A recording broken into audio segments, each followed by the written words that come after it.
الرحمن الرحيم الحمد لله والصلاة والسلام على رسول الله نبينا محمد وعلى آله وأصحابه أجمعين. سبحانك لا علم لنا إلا ما علمتنا إنك أنت العليم الحكيم. اللهم علمنا ما ينفعنا وانفعنا بما علمتنا وزدنا علما. اللهم فقهنا في الدين. Allah taoloning fazli va rahmati bilan Allohning go'zal ismlari fiqhining Alloh subhanahu va taoloning Al-G'olib, An-Nasir degan ismlarini ma'nolari to'g'risida inshaalloh gaplashamiz. Alloh subhanahu va taoloning Al-G'olib degan ismi Qur'onda bir yerda keladi. Va u Alloh subhanahu va taoloning oyati A'udhu billahi minash shaytonir rojim. Vallohu g'olibun ala amrihi walakinna aktharan nasi la ya'lamun. Yusuf surasining 21-oyatida Alloh taolo aytadi: va Alloh o'z ishi ustida g'olibdir, va lekin insonlarning ko'pi bilmaslar. Va Alloh subhanahu va taoloning An-Nasir, nusrat beruvchi, yordam beruvchi degan ismi esa Qur'onning 4 yerida keladi. Ulardan bittasi Alloh subhanahu va taolo aytadiki: fa'lamu annalloha mavlakum ni'mal mavla va ni'man nasir.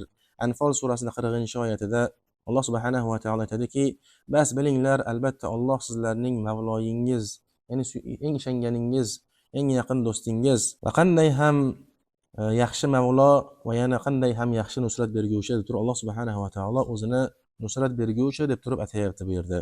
Va kafa billahi nasira. Niso surasining 45-oyatida nusrat berish borasida Allohning o'zi kifoyadir deyapti. Kifoya bo'ldi, yetukli bo'ldi deyapti. Va qawluhu ta'ala wa'tasimu billahi huwa mawlakum. Alloh bilan sizlar himoyalaninglar va u sizlarni mavloyingiz.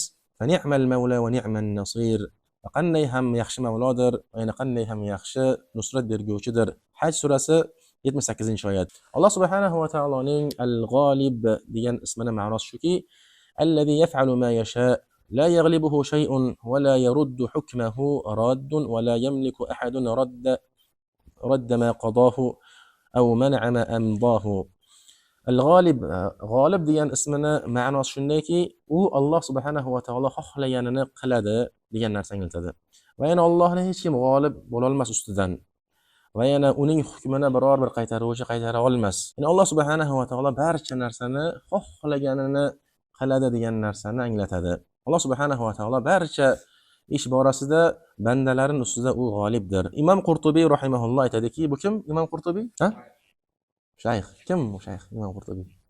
Imom Qurtubiy bu buyuk mufassir. Aytadiki: فيجب على كل مكلف أن يعلم أن الله سبحانه وتعالى هو الغالب على الإطلاق.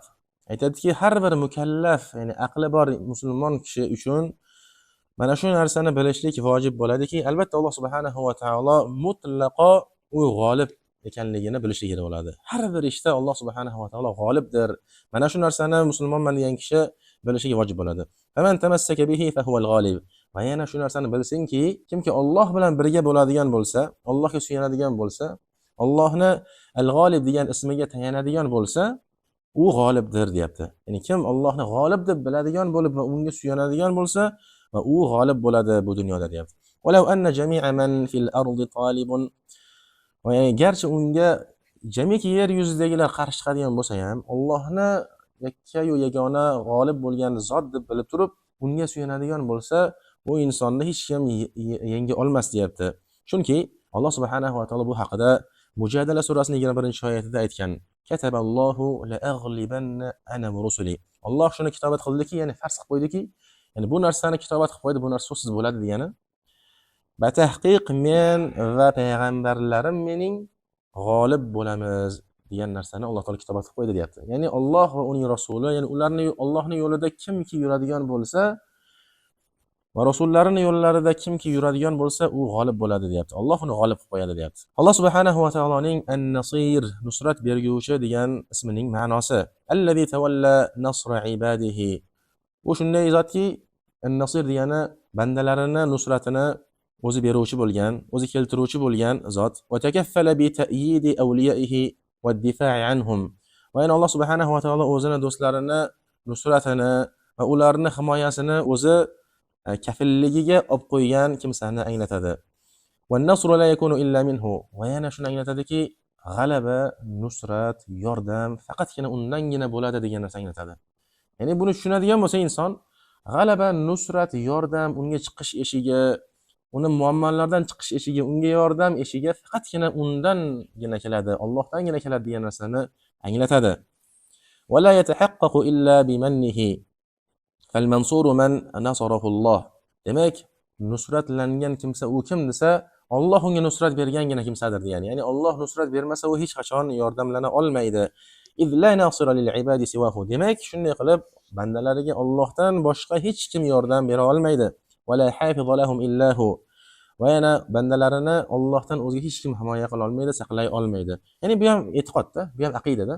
Alloh subhanahu va taolo har bir ismi borasida taniydigan bo'lsa, banda uni e'tiqodi, aqidasi kuchaya boshlaydi. Alloh subhanahu va taologina yordam beradi meni har bir ishimda, dunyo ishim bo'lsin, maishat ishim bo'lsin, uxroviy ishim bo'lsin, qanday yordam kerak bo'lmasin, dushmanlarga qarshi yordam, qaysiki ishida banda nusratga muhtoj bo'lib qolgan bo'lsa, u banda bilish kerakki, Allohgina unga yordam bera oladi.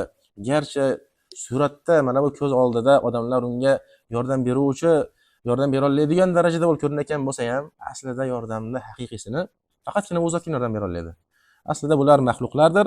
Allohni izniga ular muhtojdir. Alloh yordam bermasa, ular hech qaysisi garchi butun dunyo bilan kelib yordam beraman desa ham siz ishingizni o'g'nay olmaydi.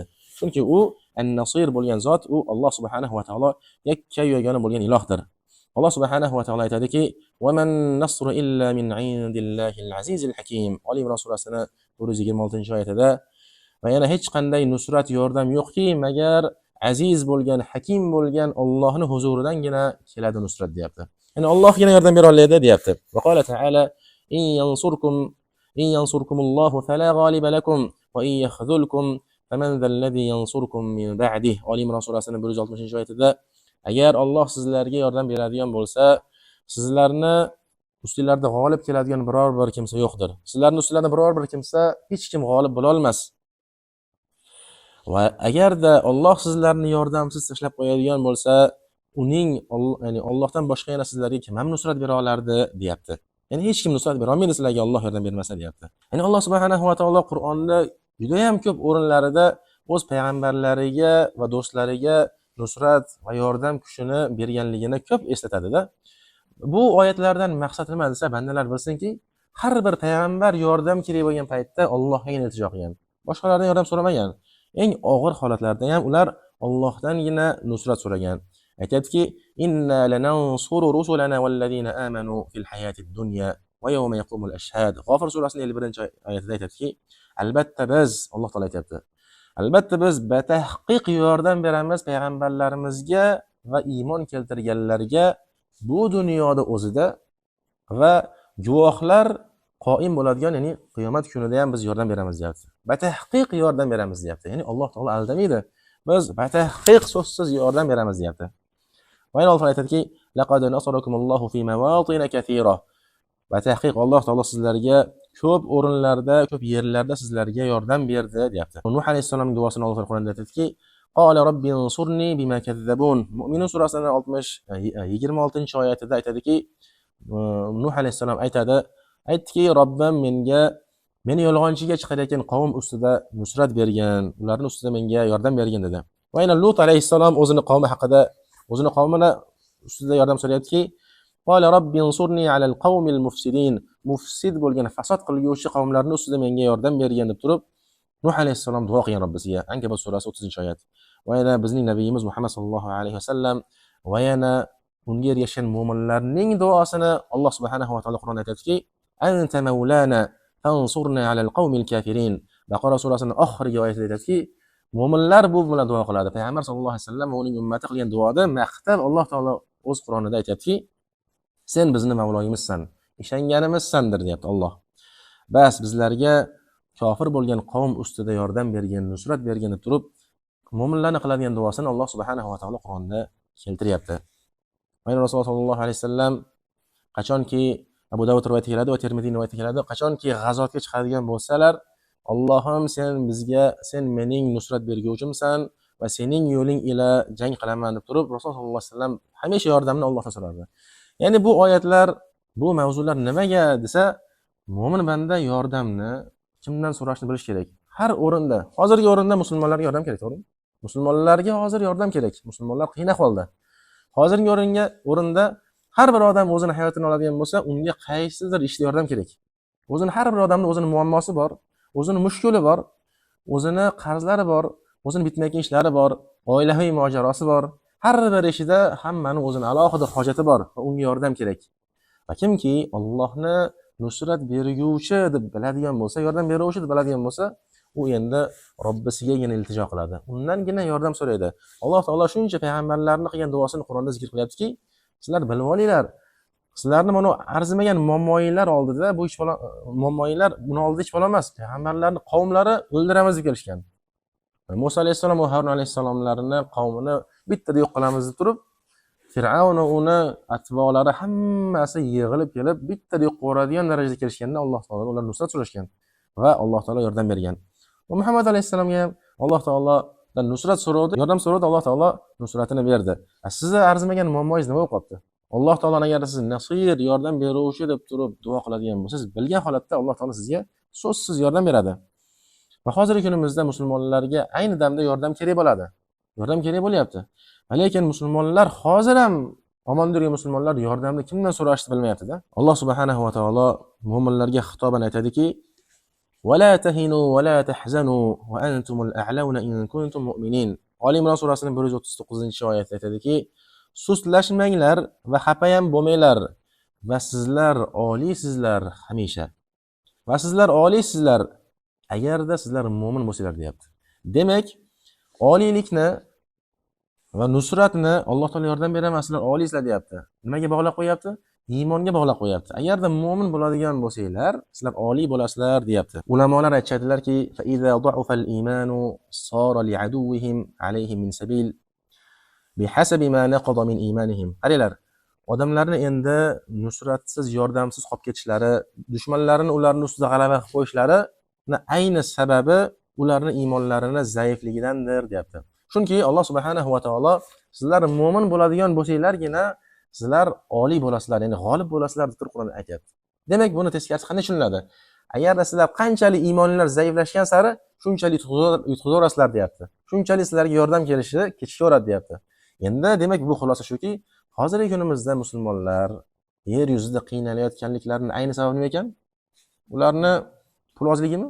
Yo'q, dunyodagi eng boy musulmonlar hozir. Ularni kamchiligimi? Yo'q, ular hozir ko'p. Musulmonlar adadi ko'p. Rasululloh sollallohu alayhi vasallam hadisda aytgan, qiyomatga yaqin sizlar juda ham ko'p bo'lasizlar degan. Lekin eplolmaysizlar deganda. Demak, musulmonlarni kamchiligidan emas, ularni hozir mag'lub bo'layotganlari, ularni hozir azoblanayotganlari, ularni hozir qatl etilayotganlari, ularni hozir eng ko'p qon musulmonlarniga to'kilayotganliklari sababi ularni pul ozligi emas, qurol yarog'i yo'qligi emas, balki ularni iymoni zaifligidir deyapti. Chunki Alloh taolo in kuntum mu'minin va antumul a'launa in kuntum mu'minin, agar sizlar mu'min bo'lsanglargina oliy bo'lasizlar deyapti.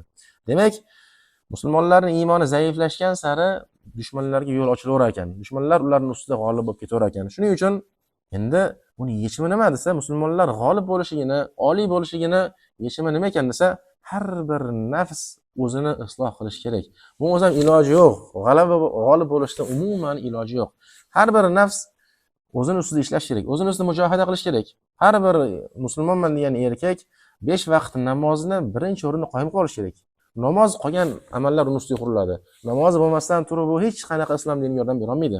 Namoz bo'lmasdan turib uni na sadaqasi, na ro'zasi, na tarovihi, na qilayotgan nafl ibodatlar ko'tariladi, qabul qilinadi.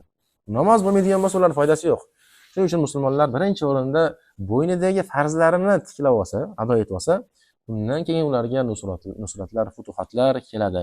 Shunda Alloh taolo va antumul a'launa in kuntum mu'minin, agar sizlar chinakam mu'min bo'ladigan bo'lsanglar, oliy bo'lasizlar degan oyatga ular muvofiq keladilar. Agar musulmonlar o'zlarini o'zlari o'g'namaydigan bo'lsalar, hech qachon ularga Allohning nusrati kelmaydi. Alloh subhanahu va taolodan biz so'raymizki, nusratini musulmonlarga tezlashtirib va yengillashtirib berishlarini va bizlarni haqiqiy chinakam mu'minlardan hamisha g'olib bo'lguvchi mu'minlardan qilishini Alloh taolo so'rab qolamiz. Hada vallohu a'lam va sallallohu va sallama ala nabiyyina Muhammad va ala alihi va sahbihi ajma'in. Assalomu alaykum.